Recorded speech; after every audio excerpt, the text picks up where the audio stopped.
Hayotimizda shunday insonlar bo'ladi. Ular yonimizda turgani bilan qalbimizga tinchlik beradi. Ular borligi suyanch. Rasululloh sollallohu alayhi vasallam hayotlarida ham shunday inson bor edi. U zot Hadija roziyallohu anha. Bugun bir savolga javob izlaymiz. Hadija onamizga janoza o'qilganmi?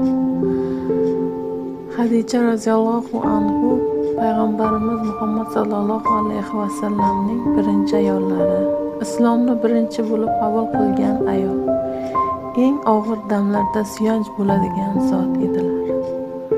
Vahiy ilk bor kelgan paytda Rasululloh sallallohu alayhi vasallam titrab uyga kirganlarida ularni tinchlantirgan ham aynan Hadija onamiz bo'lgan edilar.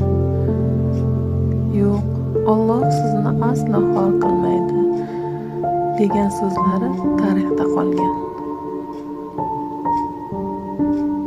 U zot moli bilan ham, qalbi bilan ham, butun borlig'i bilan islomni qo'llab-quvvatladilar. Hijratdan oldin Makka da vafot etdilar. O'sha yil tarixda g'am yili deb e'lon qilindi. Chunki payg'ambarimiz sollallohu alayhi vasallamning eng yaqin ikki insonlaridan ayrildilar. Savolga kelsak, Hadija onamiz dafn qilindilar. Lekin o'sha paytda janoza namozi hozirgi shaklda hali to'liq farz qilinmagan edi. Rasululloh sollallohu alayhi vasallam o'zlari u zotni dafn qilganlar.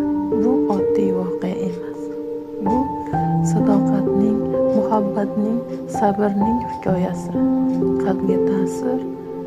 Qalbga ta'siri. O'ylab ko'ring. Ayol kishining eng katta kuchi nimada? Boylikdanmi, go'zallikdanmi yoki muhabbatdan? Yo'q, eng katta kuch qalbning pokligida, sodiqlikda, sabrda. Hadija onamiz shunday ayol edilar. Allohim, biz ayollarga ham Hadija onamizdek sodiqlik ber. Oilamizga tinchlik, qalbimizga sokinlik ato et.